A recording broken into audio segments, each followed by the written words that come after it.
Next question देखिए। Next question में कह रहा है consider 1 mole of helium gas enclosed in a container at initial pressure P1 and volume V1। ठीक है, it expands isothermally to a volume 4V1 and after this the gas expands adiabatically to volume 332V1। the work done by the gas during isothermal and adiabatic expansion में ratio हमको find करना है। ठीक है ना, तो चाहो तो आप इसका एक पीवी डायग्राम पहले बना लो अगर प्रॉपरली समझना है तो। हालांकि एग्जाम में करते समय तो कई सारे स्टेप्स बढ़ाने पड़ते हैं आगे, तो शायद ज़रूरत ना पड़े, विजुलाइज करके काम चल जाए।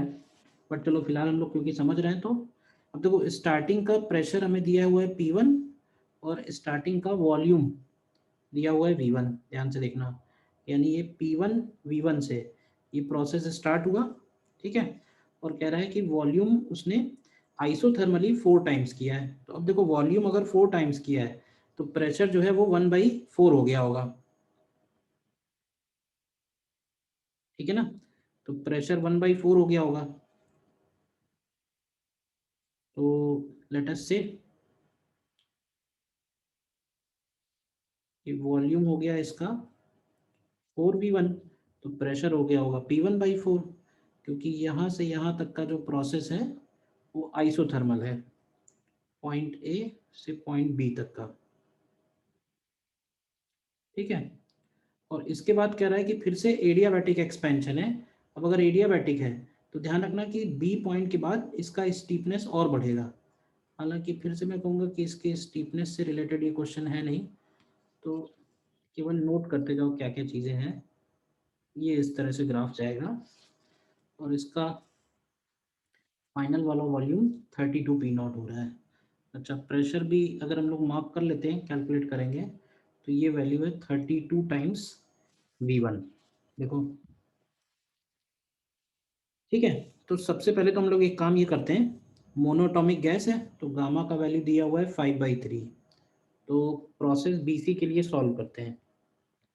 तो प्रोसेस BC के लिए देखना ध्यान से, PV पावर गामा -1 यानी P1/4 into 4V1 to the power 5/3 is equal to P2 into 32V1 to the power 5/3।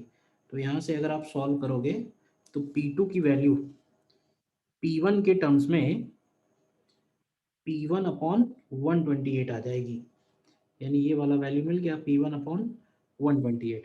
अब हमें हर एक पॉइंट पे प्रेशर मालूम है, हर एक पॉइंट पे वॉल्यूम मालूम है, तो work done in isothermal process, isothermal process का वर्क डन लिखते हैं nRT ln V2/V1, तो ये 4 हो जाएगा।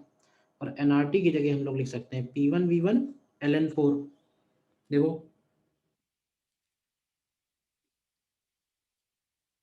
ठीक है, और एडियाबैटिक प्रोसेस में अगर वर्क डन लिखना है तो इसका फॉर्मूला होता है P1V1 minus P2V2 and divided by gamma -1।